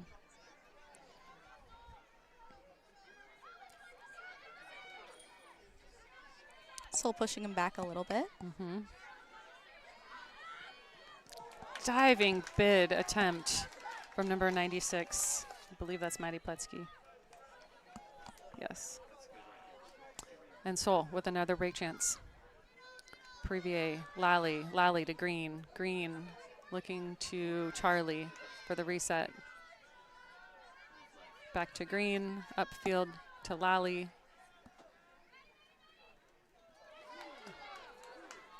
Looking. Again, an unfortunate reset turnover. Yeah, I've noticed a lot of those on both sides. Mm-hmm. And a timeout from Radiance. 1 minute and 23 seconds left in this third quarter. That's a pretty good time for Radiance to take their timeout, try and get their O-line back on the field and punch this one in. They definitely don't want to get broken again. What do you think the benefits and drawbacks are of calling a timeout to be able to, sub your best line on for the point, but then allowing the other team to do those subs as well? Right, and I think I've thought about this so much over the years that PUL has, allowed the full subs on these timeouts. And ultimately, you just want your best 7 on the field to try and put that, if you're on offense, to try and put that disc in. Yeah, and so even though you get a fresh 7 on defense as well, it's probably still errors on the side of the offense. Yeah, that does remind me of what Sam and Eve said when we were interviewing them before the game is we don't care about the other team, what they're putting out there. We care about what we're putting out there. That's right. We heard that loud and clear from Evelina Pierce, and that was a message that you can tell the Soul players are just kind of embodying. It's like, we're just going to play our game. Might not be perfect, but we're going to play our game, and they are determined to come away with this one. We've got some Soul fans dancing, loving this music. This is so fun. What a great day. All right, back on the field. Radiance really wanting this hold. 7-9 is a very different score from 6-10.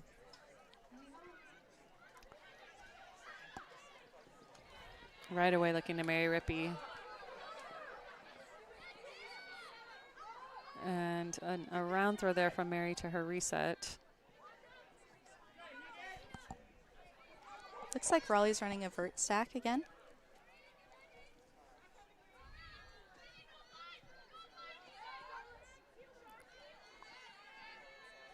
Patient offense from Raleigh. And a defensive block from Marie Previer. There is a call.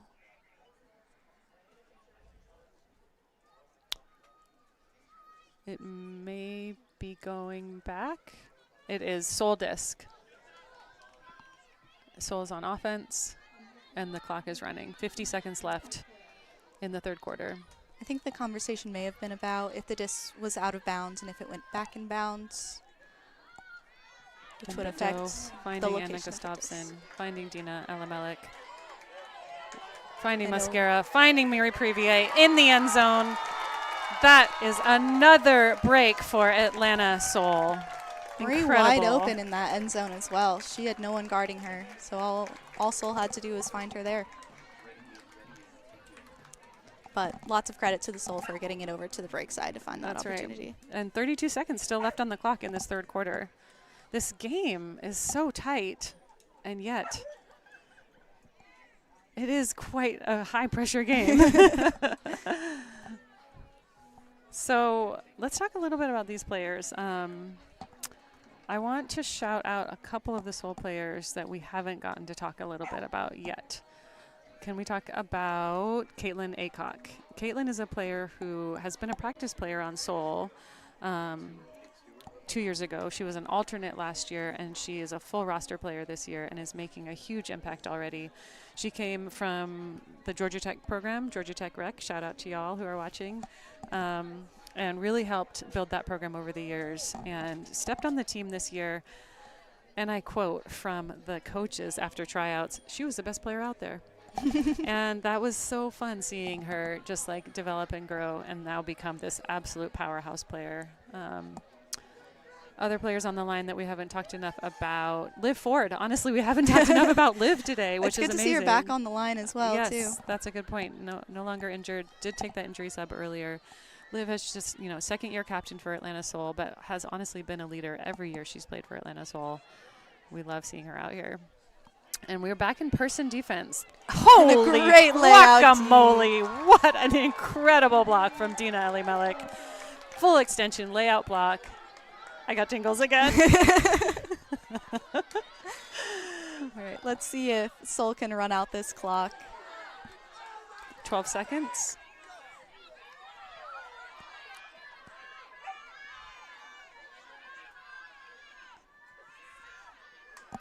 Looks like some really nice patient offense here. And the buzzer has gone off. This will be the last possession of the quarter. And the disc goes up to Anna Gustafsson for her second goal of the quarter. What an incredible play by Dina Alamelek. Yeah. I rarely see that in life, in general. Chest high, full extension, layout block. I hope we can get that on the replay. And then finding Anna Gustafsson in the end zone from, I believe that's Megan Gerald. Camera operators, if there's any way we can get a replay of that block. Oh, there it is. God, we'd love to see it. Well-timed right. defense. What a quarter. What a quarter. The score is 11-6. That quarter has really shifted the game for Atlanta Seoul in a very positive way. Much more high-scoring quarter than the first two. And we have a lot to talk about. Should tally the number of times we've said that on this. Well, I know. So Atlanta scored 6 points in that last quarter to Raleigh's 2. So that's really a decisive quarter here. This is, I believe, the highest or the biggest margin that Atlanta's ever been up over Raleigh. And maybe the only time Atlanta's ever been up over Raleigh. Over Raleigh? Especially at this point in the game, it's a very critical point. Critical. How are you feeling right now if you're the Raleigh Radiance head coach? Can you repeat your question? How are you feeling right now if you're the Raleigh Radiance head coach? What are you telling your team? That's a very good question. As someone that has never been a coach before. I know you have thoughts about this, Marion. Well, we've talked about, the ways that turns are happening. Mm-hmm. Seoul is generating a lot of turns. It's hard to predict when Dina's just going to pull out a great layout block. I don't know how much you can do about that. Right. But it's really just important to maintain possession, Right. even in ways where Seoul isn't generating blocks, just making sure those resets are 100% throws, Yep. maintaining possession, finding the open player. And just not letting this get to your head. I feel like I've seen a little bit of frustration coming from Raleigh, especially in this quarter of just not having players.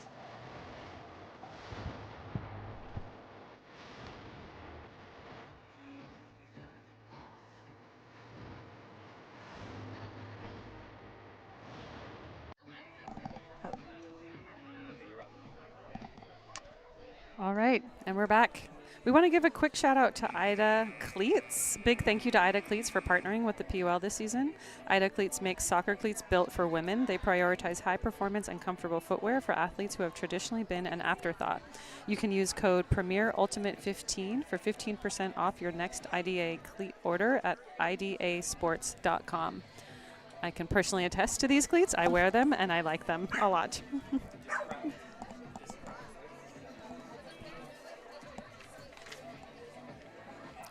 The Discraft Ultrastar is the official disc of the Premier Ultimate League. Discraft, the world leader in disc sports.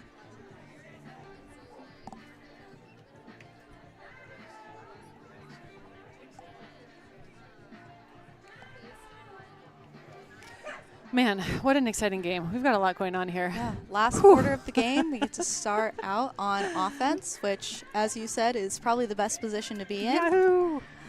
We have Seoul splitting the sidelines. We have some players over on our sideline, picking up the energy of all of the fans, supporting everybody.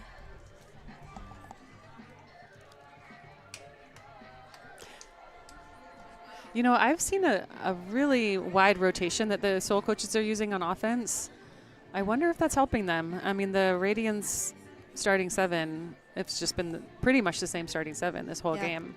And you did mention you saw a little bit of fatigue happening, especially in those longer points with a few turns by the Radiance. Right. let's just hope Seoul can carry the momentum that they got in the third quarter into this final quarter of the game.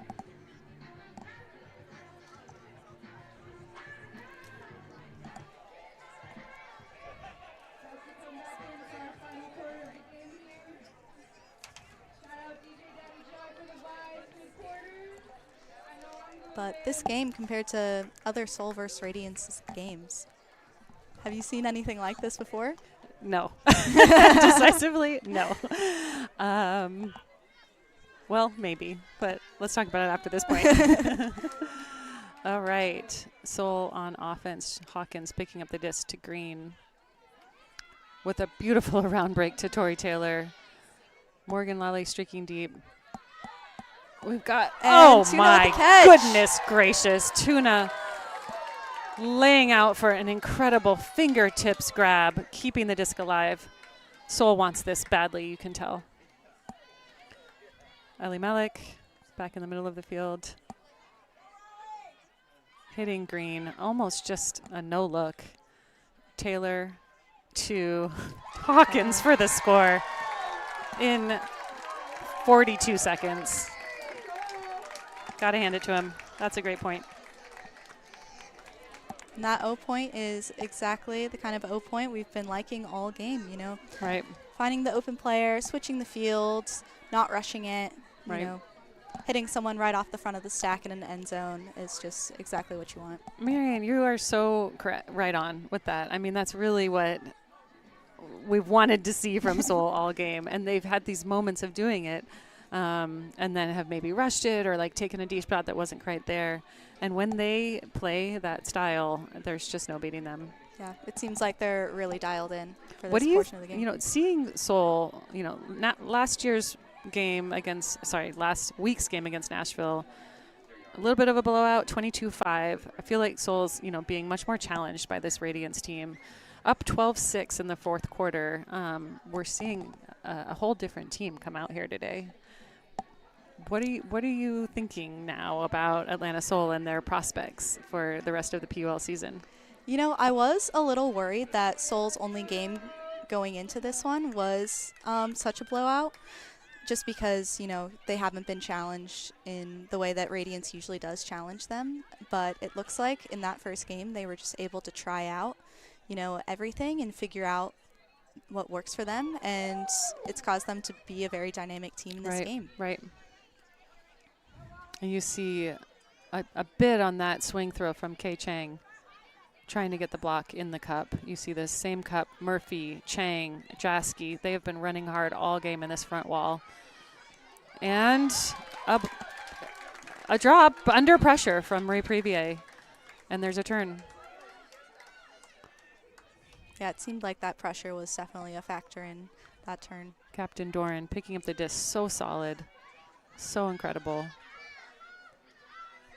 To Wilbur, to Mascara, towing it in.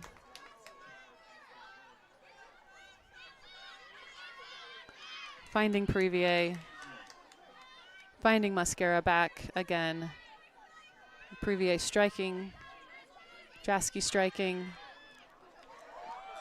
And coming down with it, Emma Jasky for the score. That's some incredible focus to reel in that disc after a lot of pressure, maybe bouncing off her hands, couldn't quite tell from here, but then actually having that focus to go after it and reel it in. Yeah, that defender in the lane had me a little bit worried that she was going to be able to make a play on that disc for a D, but right, exactly. Jasky just continuing her line and taking her space. Beautiful. Staying I got to focused tell you, on the I'm disc. still thinking about that Tuna layout block from 2 points ago. That's living rent-free in my head for a long time. Sorry, not layout block. Tuna diving catch to keep the disc alive. Yes. Yes, Tuna's diving catches always stay in my mind. Gorgeous. That's what I think about before I go to bed every night, really. Tuna, we love you. We've got a spicy Spicy tuna in the tuna. chat. Love it.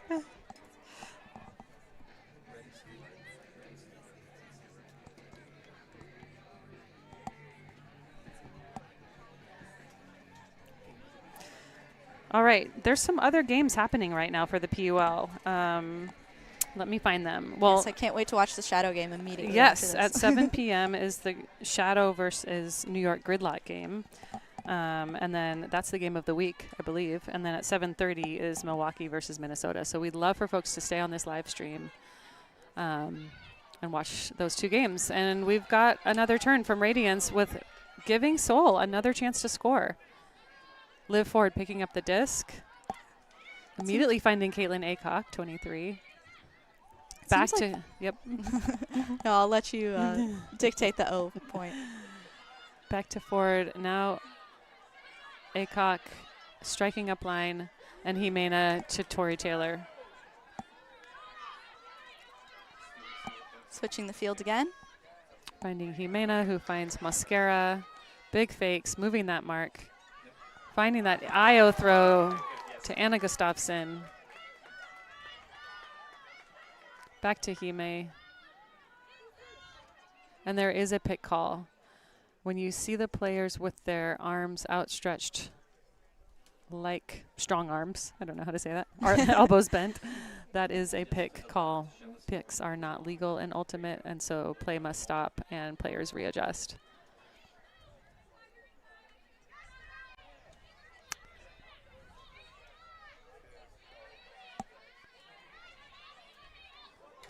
Good hands there from Mascara.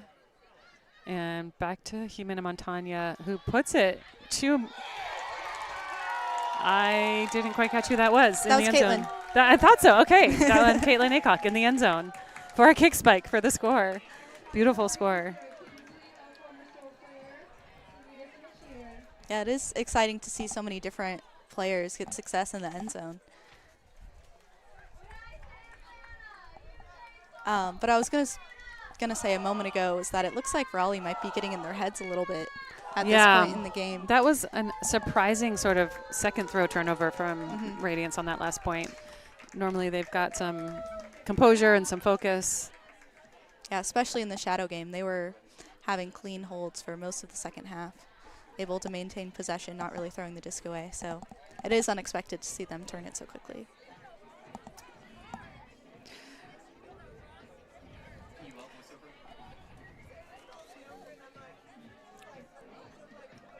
This live broadcast is brought to you by the Premier Ultimate League. The PUL is a 501c6 nonprofit. This league has been community funded since day one, and we are so grateful for the support. We ask that you consider donating to help us continue to transform and fulfill our mission. Head to premierultimateleague.com to donate today.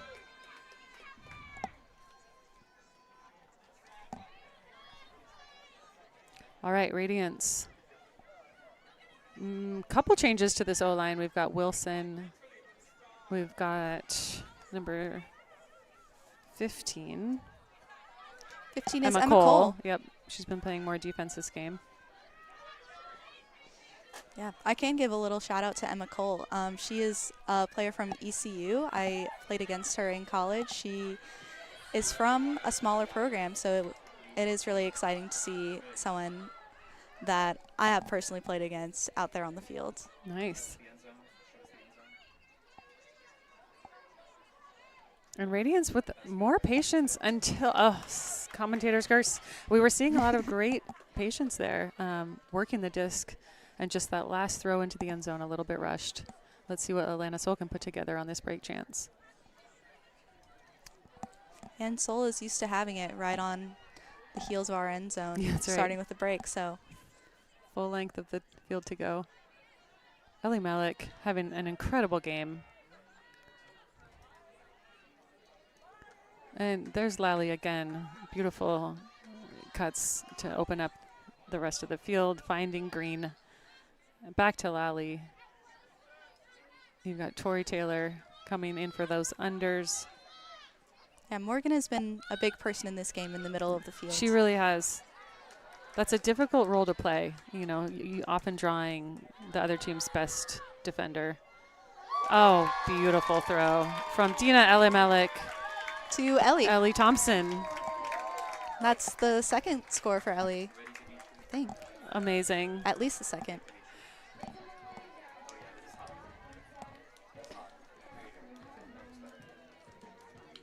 And there we see the close-up on Ellie. Yeah, moving to Atlanta from Florida. last year, or maybe even earlier this year. Ellie is a first-year player on Atlanta Soul and has obviously made just a huge impact immediately. Coach Sam Jones was familiar with Ellie's play. Ellie played with Tabby Rosa club team in Florida, and Sam Jones's club team Magma had to play against her all season long. And I wonder if that had a little something to do with recruiting Ellie to move up to Atlanta and play for Soul.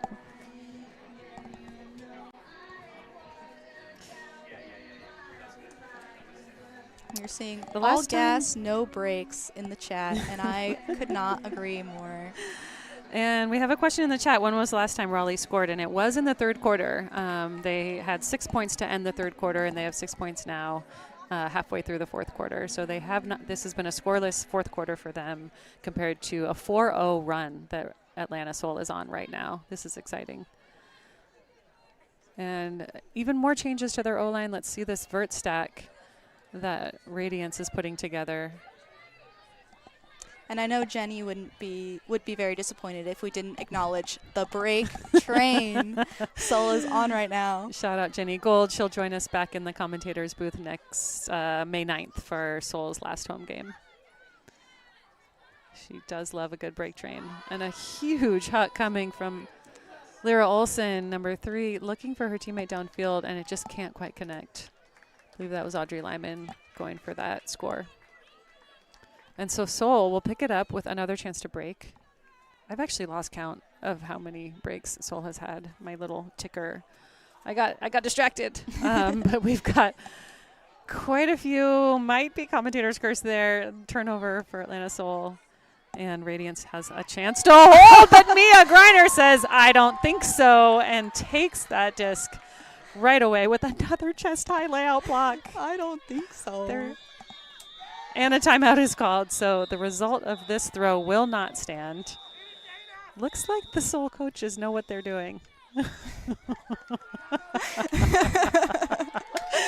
We have Sam Jones taking a bow on the field for her timeout call before Dina Elimelech can throw that. Yeah, you can't hear this through the live stream, but the observer was on the whistle the entire time. The disc was in the air. Love to see it. All right. One thing we wanted to talk with y'all about on the live stream is our really amazing partnership that we have with GUAC. GUAC stands for Georgia Girls Ultimate Atlanta Collective. Trisha Madden started GUAC last year. Trisha's daughter Lizzie played for Soul last year and played for Decatur High School the 4 years prior, graduating this past year and going on to Middlebury College. But Trisha Madden has been an incredible advocate for Girls Ultimate, partnering with us.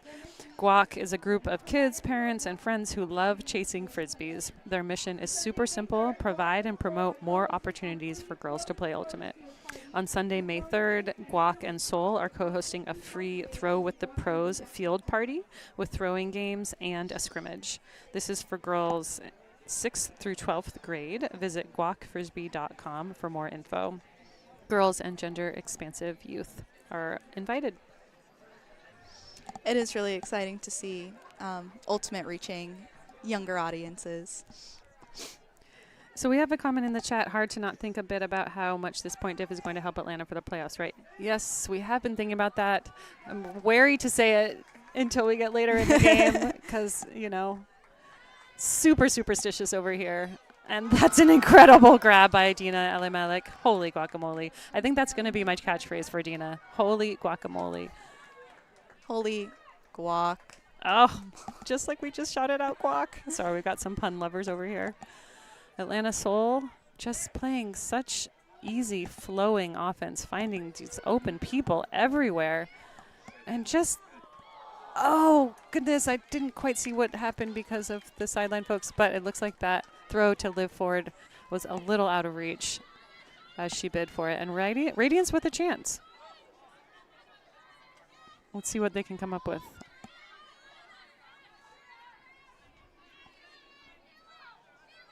Naomi Anderson looking to 96, Maddie Pletsky.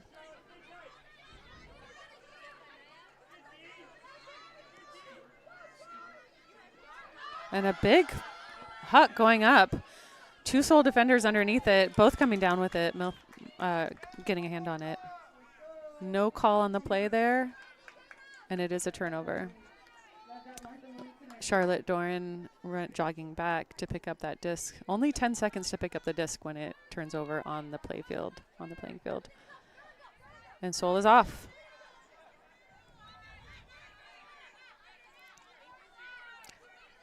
Green to Doran, back to Green. Finding Ford. Elimelech over on the break side calling for it, and a big huck. Huge. Will this stay in? Oh, just out of reach. Chloe losing her hat to try to save that one, but Chloe typically handles for Atlanta Seoul, and when she goes deep, it is so exciting. She's so fast, and she just turns on those burners. Looks like an injury is called, and she's sitting down over on the sideline. So we are hopeful nothing more serious than a little bit banged up on that play. yeah, it was a great effort to make a bid for that disc.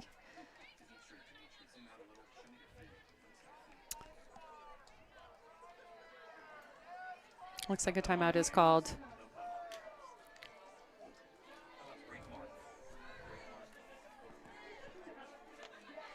This live broadcast of the Premier Ultimate League is brought to you by Breakmark Ultimate Apparel.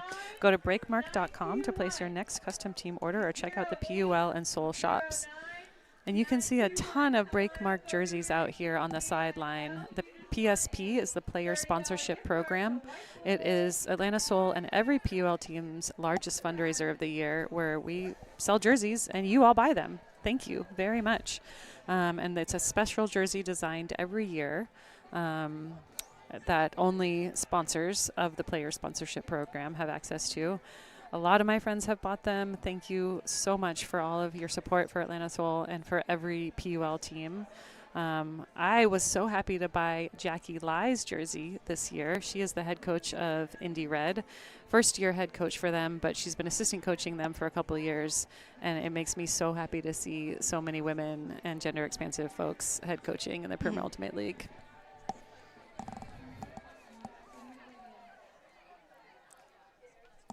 This back in play for Radiance. Great snag through the middle of the field, and a deep really look. Putting on so much pressure there, and there's a deep look, but it's not reeled in by Radiance. That's it. You know, I was wondering when we might start to see a little more just hucking in from Radiance. Doesn't look like that was their game plan, though. Yeah, I'm used to seeing Radiance with the deep throws and finding success on them. Right, so. right. Previer with the disc on the sideline, finding Jimena Montagna. Good chemistry between these two. I mean, missing Quincy Booth is tough today. I know Quincy and Montagna have incredible chemistry. Radiance with that block, and now back on offense. Wilson with the disc. Previer trying to cut off that break throw. It does get around. And again, another big huck coming up. And a huge tee from Jimena Montagna.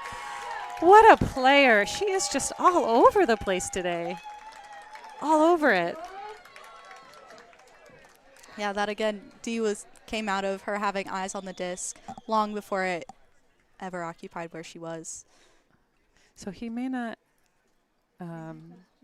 was my teammate on Medellin Revolution from about 2012 through 2018 or 19. I absolutely loved being her teammate, as I loved being Mascara's teammate. And last year, as head coach, I reached out to Jimena and I said, "Hey, are you interested in playing with Atlanta Seoul?" And she said, "Yes." And that is how that happened. And then so that was your D. Yeah, I think I can take about 0.01% of that D. All right, I'll give it to you. But yeah, a great player to pull in. And Previer putting it to Hime. Can she reel this in?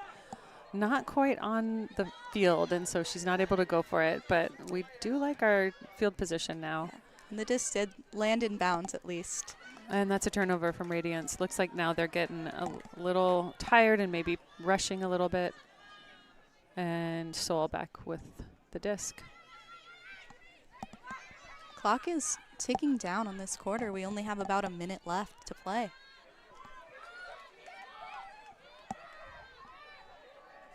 May with the disc again. Yep. And we have a comment in the chat about Raleigh going scoreless this quarter. They have not scored yet in the fourth quarter. That was a nice D, however.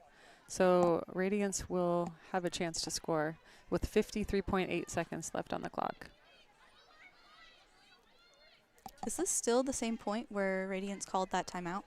I think it is, because we had Seoul has scored 4 points in this quarter, and that's still where we're at. Radiance showing a little more patience here, but you know, Seoul's still in hot pursuit. And you see Natalie Wilson streaking deep, hoping to get her team spread out a little more on the field using that deep space. Only 20 seconds to... Clock is ticking. Can Radiance hold on to this, or can Atlanta Seoul get a block? 8 seconds to go. Big throw. Oh, goodness. And that is a turnover, and the last possession will be Atlanta Seoul's. All right, is it still You too early to talk so about many playoffs? players on the field, you know, putting their hands on their knees. This is a long point. Very long point. Playoffs? Playoffs. So it looks like there will be maybe 1 second put on the clock. No, the clock is at 0, and it is Atlanta Seoul's possession. Can they score this? It would be great to end this game on just one more score. That's right. I believe they're out of timeouts, though, so it's these 7 that have to get it done. And you know there's fatigue setting in. And Doran putting up to Jimena Montaña. Wow! Oh, my goodness. Oh, my soul. You got to hand it. Wow. Jimena Montaña. All right, now I have goosebumps. And Marion has goosebumps, too. Holy. And that's the game. And the first I'm a little speechless ever right now, Marion. win for Seoul against Radiance. Heck yes. I have been talking about this with everyone I could all week. I knew that this was the year for Seoul, and I'm so happy that it was executed with no points for Radiance in the last quarter. That's a scoreless fourth quarter for Radiance. And honestly, they only scored 2 points in the third In quarter. the third quarter. 16-6, that is a decisive win by the part of Atlanta Seoul. The first ever program win against Raleigh Radiance. This is a huge moment for this team. Let's talk about it. So I'm just also looking pretty at my numbers. speechless. I'm This kind of is- speechless. Raleigh lost to DC 21-17. That's a 4-point differential.